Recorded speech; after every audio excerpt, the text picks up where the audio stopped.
अभी हम यहाँ पे करेंगे डिजाइन ऑफ फ्लेक्सिबल पेमेंट।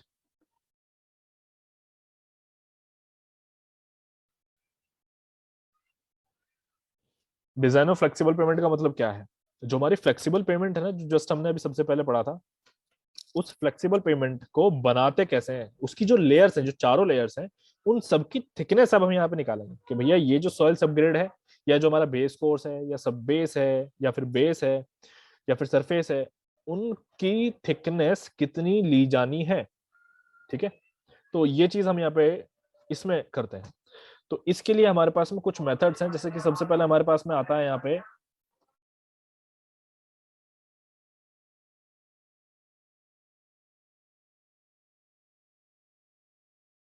सबसे पहला मेथड हमारे पास में ग्रुप इंडेक्स मेथड। ठीक है, इसके बाद में हमारे पास में आ जाता है नेक्स्ट सीबीआर मेथड। यह सीबीआर मेथड। फिर इसके बाद में हमारे पास में आ जाता है यहाँ पे वेबस्टर्स मेथड, ये सॉरी बर्मिस्टर्स मेथड। बर्मिस्टर्स मेथड। एक हमारे पास में यहां जाता है fourth, California bearing ratio method. इसको शॉर्ट फॉर्म में हम सीबीआर मेथड भी कहते हैं, या फिर सीबीआर वैल्यू, सब लोगों ने सुना ही होगा। तो यहाँ पे सीबीआर वैल्यू, एक सेकंड, सीबीआर मैंने ऊपर लिख दिया ऑलरेडी। ठीक है, सीबीआर में ऊपर ऑलरेडी लिख चुका हूँ। ठीक है, अच्छा यहाँ पे होता है एक और, देख लो, सेम है, California resistance value method. California के दो मेथड्स हैं, यहाँ पे हमारे पास में कैलिफोर्निया रेजिस्टेंस वैल्यू मेथड, ये रह गया, ये देखो। तो हमें यहाँ पे ये चार मेथड्स जो हैं इसमें करने हैं फ्लेक्सिबल पेमेंट में। फिर उसके बाद में हम अपनी जो रिजिड पेमेंट है उसकी भी डिजाइनिंग अब हम करेंगे। तो अब हम यहाँ पे शुरू करते हैं अपना फ्लेक्सिबल पेमेंट का डिजाइनिंग। तो सबसे पहला इसमें हमारे पास ग्रुप इंडेक्स मेथड, तो इसको देखते हैं ग्रुप इंडेक्स मेथड को। अब जो ग्रुप इंडेक्स मेथड है, तुम लोगों ने कहीं ना कहीं देखा भी है, कहाँ पढ़ा था, कौन बताएगा?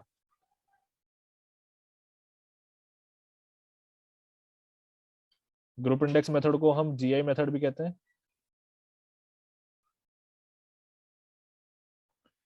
और इसका सबसे पहले मैं यहाँ पे फॉर्मूला जो है वो लिख देता हूँ। फॉर्मूला यहाँ पे GI = 0.2 a plus 0.005 AC plus 0.001 BD, sorry 0.01 BD। ये हमारे पास में इसका फॉर्मूला होता है। तो ये जो है, देखो, सिविल में अच्छी चीज यही है कि टॉपिक्स जो है वो रिपीट होते रहते हैं, हर एक सब्जेक्ट में कुछ ना कुछ आ जाता है। ये जो ग्रुप इंडेक्स मेथड है, ये तुम्हारा जियो टेक्निकल में भी है, ये तुम्हारा हाईवे में भी है, एंड अब ये यहाँ पे भी आ गया। तो ये चीज है। और एक एक सब्जेक्ट और है तुम्हारा, जियो टेक्निकल हो गया, एक और सब्जेक्ट है उसमें भी आता है, ध्यान नहीं आ रहा। ठीक। अच्छा, अब यहाँ पे देखो, अब यहाँ पे हमारे पास में ए का वैल्यू क्या है? ये जो ए है यहाँ, ये ए है हमारे पास P-35 should not be greater than 40। ये जो बी है, ये होता है हमारे पास P-15 should not be greater than 40। ये जो सी है हमारे पास, ये होता है WL-40 should not be greater than 20। ऐसे ही डी हमारे पास में यहाँ होता है IP-10 should not be greater than 20। अब ये सब चीजें क्या है, यानी कि ये पी क्या है और ये WL और IP क्या है, ये मैं भी बताऊंगा। ठीक, तो पहले मैं यहाँ पे तुम लोगों को एक याद करने का तरीका बता देता हूँ। एक बार जरा यहाँ पे देखना, यहाँ पे पी आ रहा है, यहाँ पे पी आ रहा है, यहाँ पे WL आ रहा है, यहाँ पे IP आ रहा है, ये दोनों थोड़े से अलग है। यहाँ पे ग्रेटर देन 20 नहीं होनी चाहिए, यहाँ पे भी, यहाँ पे ग्रेटर देन 40 नहीं होनी चाहिए, यहाँ पे भी। तो अब मैं क्या करता हूँ कि मैं कैटेगरी बना देता हूँ। कैटेगरी कैसी, यानी कि जो ग्रेटर देन 40 वाले हैं उनको जरा एक साइड में ले लो, और जो ग्रेटर देन 20 वाला है उनको एक साइड में ले लो। तो तुम लोग जरा यहाँ पे देखना, अगर मैं ये 35 और 15 को ऐड करूँ तो क्या ये 50 आ जाएगा? हमें मेन चीज पता है याद करने में क्या दिक्कत होगी? हमें ये दिक्कत होगी कि भैया पी में से क्या माइनस करना है। तो P minus 35 should not be greater than 40, ये याद करना होता है हमें। तो P में से वैल्यू कौन सी माइनस करनी, ये तुम लोग बाद में जाके कंफ्यूज हो जाओगे, तो इसके लिए मैं तरीका बता रहा हूँ। 35 प्लस 15 करोगे तो 50 आएगा, ये देखो। ऐसे यहाँ पे 40 प्लस 10 करोगे तो ये भी 50 ही आएगा। तो इस तरीके से तुम्हें याद हो जाएगा कि भैया 50 को डिस्ट्रीब्यूट कर दो, बस और कुछ नहीं। ठीक, तो ये तुम्हारा फॉर्मूला यहाँ पे बन जाता है। अब P क्या है तुम्हारा, यहाँ पे परसेंटेज फाइन है। P है यहाँ पे percentage fine, where P equals to percent fine. ये क्या होता है ये भी बताऊंगा। और इसको कैलकुलेट करने के लिए जो सीव यूज की जाती है वो होती है 0.074 mm की सीव। ठीक है, ये परसेंट फाइन है हमारा। इसको कैलकुलेट करने के लिए हमारा जो सीव साइज यूज होता है वो होता है 0.074 mm। ठीक है, ये अब ये परसेंटेज फाइन का मतलब क्या है, मान लो कि मेरे पास में एक ऐसा सीव है यहाँ पे, सीव यानी कि छलनी, और यहाँ पे मैंने क्या किया, ऊपर एग्रीगेट्स डाले हुए हैं। मैंने यहाँ पे ऊपर एग्रीगेट्स डाले हुए हैं, ये रहे एग्रीगेट्स पड़े हुए हैं यहाँ पे। अब मैं इसको शेक करूंगा तो शेक करने पे यहाँ पे कितने निकल जाएंगे और ऊपर कितने रह जाएंगे। ठीक है, ऊपर कितने रह जाएंगे उनका मैं वेट काउंट करता चला जाऊंगा। ठीक है, फिर बाद में क्या करूंगा, सब का टोटल कर दूंगा और 100 में से माइनस कर दूंगा। तो मुझे यहाँ पे क्या मिल जाता है, 100 में से माइनस करने के बाद में 100 minus cumulative weight retained equals to percentage fines. तो ये मुझे मिल जाता है।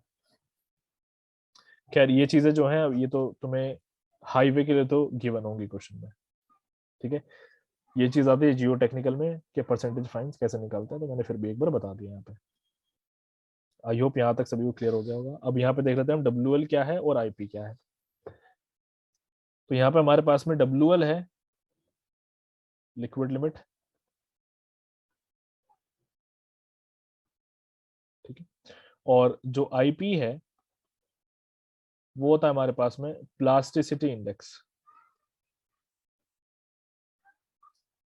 ये हमारे पास में प्लास्टिसिटी इंडेक्स होता है। और प्लास्टिसिटी इंडेक्स को निकालने का जो तरीका है वो है WL माइनस WP। ठीक है, ऐसे ही ये जो है WP, ये है water content at plastic limit, at plastic limit. और ये जो लिक्विड लिमिट है ये होता है हमारा वाटर कंटेंट, या फिर हम कह सकते हैं कि जो WL यहाँ पे लिखा है ये है वाटर कंटेंट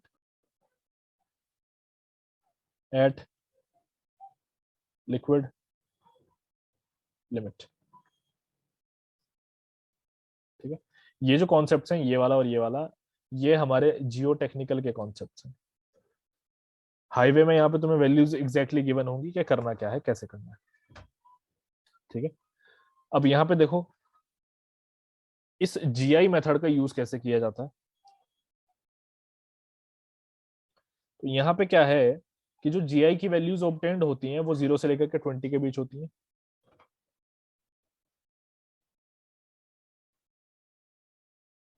और ऑब्टेन्ड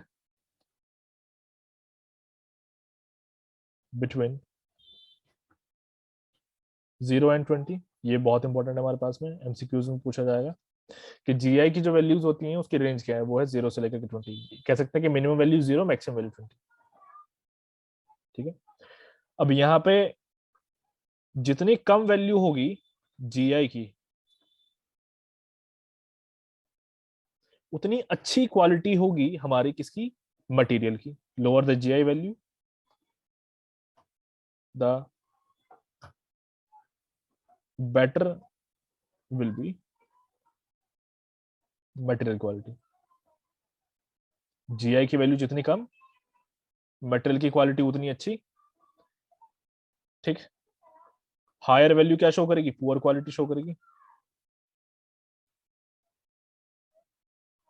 shows पुअर क्वालिटी। और यहां पे एक चीज और है, जितना वैल्यू कम आएगा, जितना वैल्यू कम आएगा उतना पेमेंट का डेप्थ कम लेंगे हम। Lower the GI value directly proportional to lower the payment depth, उतना ही पेमेंट डेप्थ हम क्या कर देंगे, कम कर देंगे। ठीक है, अब हम यहाँ पे एक टेबल बनाते हैं जिसमें हम GI वैल्यूज लेंगे और उन GI वैल्यूज के अकॉर्डिंग कितनी डेप्थ ली जाती है हम वो लेंगे। यहाँ पे टेबल देखो, तो यहाँ पे हम लिख रहे हैं अपनी GI वैल्यूज। यहाँ पे हमारी सब बेस की जो थिकनेस है वो होगी, और ये जो थिकनेस है ये भी सेंटीमीटर में है, और ये हमारी सरफेस प्लस बेस कोर्स होगी,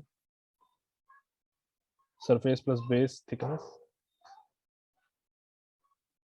और ये भी सेंटीमीटर में ली जाएगी।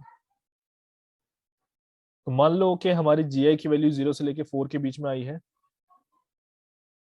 मान लो कि हमारी आई है 0 से 4 के बीच में, तो वो 10 सेंटीमीटर आ जाएगी। यहाँ से 5 to 9 है तो वो आ जाएगी हमारे पास में 20 सेंटीमीटर, और 9 to 20 के बीच में अगर आती है तो वो आ जाती है 30 सेंटीमीटर। ऐसे यहाँ पे देखो वो आती है 15 सेंटीमीटर।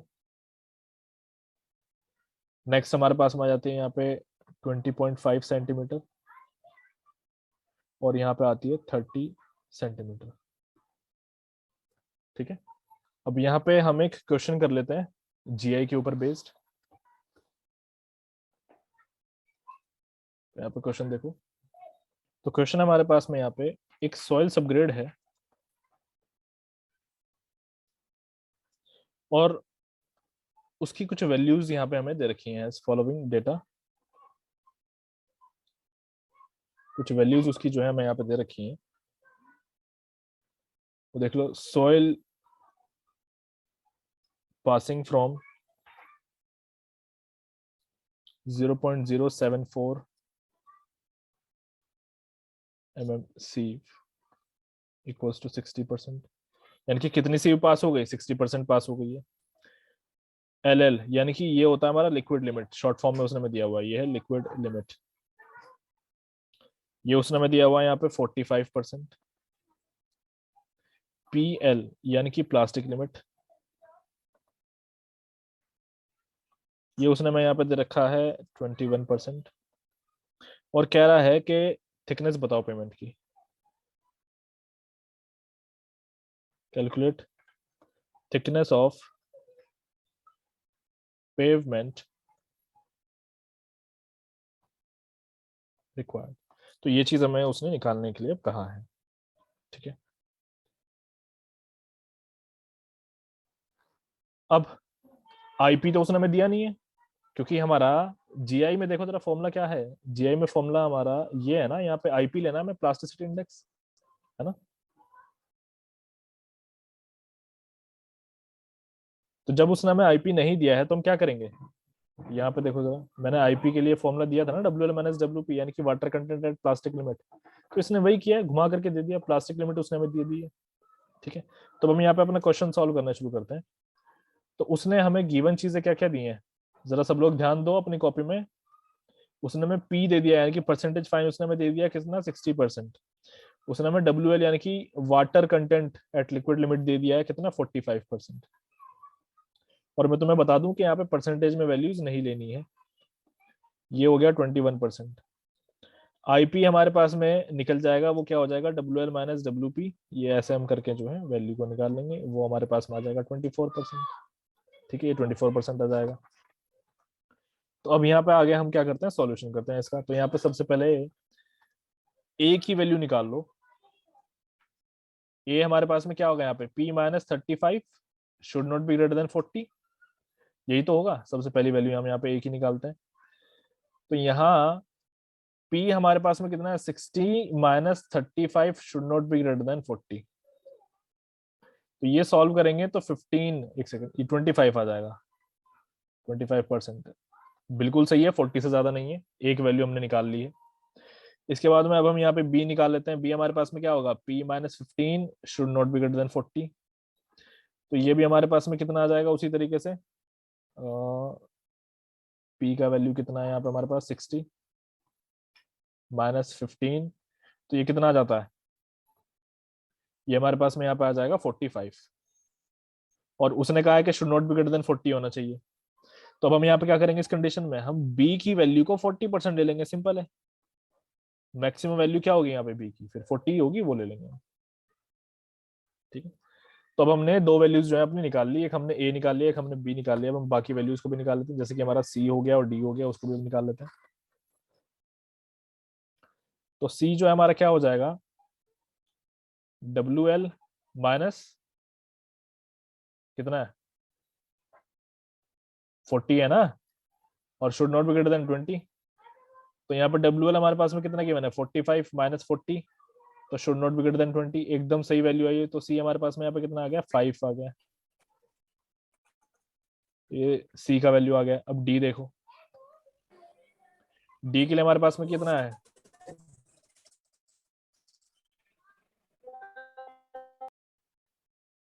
d है हमारे पास में यहाँ पे IP के बराबर है, IP minus 10 should not be greater than 20।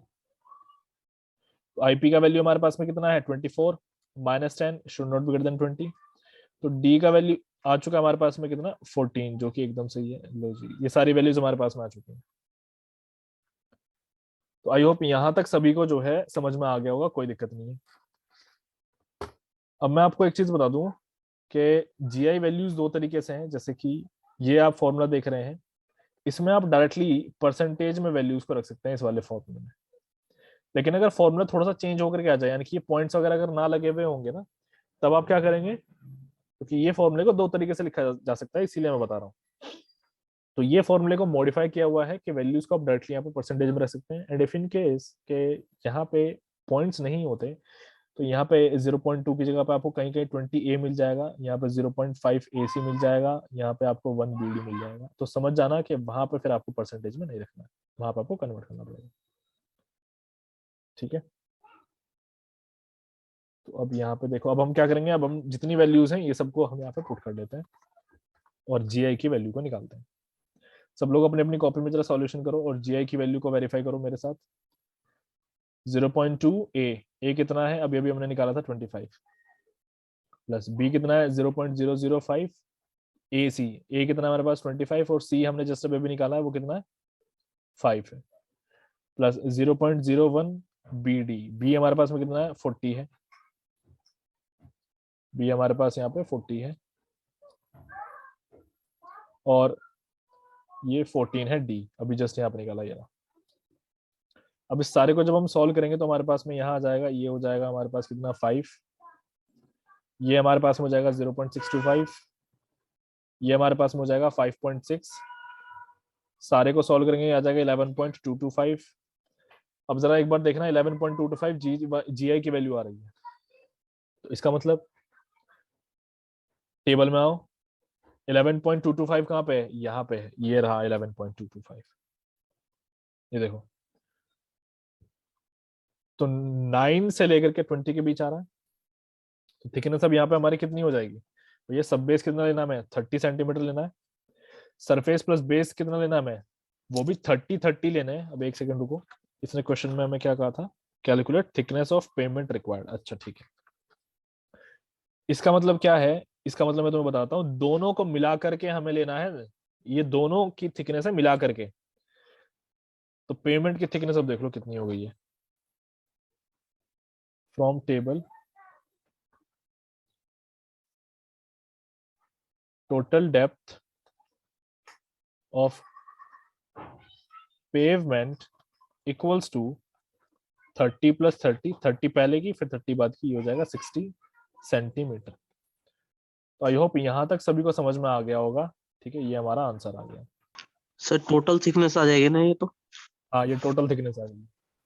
Sir individual thickness भी पूछते हैं? किस कौन से लेयर की कितनी होनी चाहिए? हाँ इंडिविजुअली पूछ सकता है, तो फिर आप हर एक लेयर की इंडिविजुअल वैल्यूज रख दोगे, लेकिन इसमें दी नहीं है ना उसने, तब आप इंडिविजुअली निकाल दोगे। जी सर। ठीक है। अब हमारे पास में यहाँ पे बचेगा सीबीआर मेथड।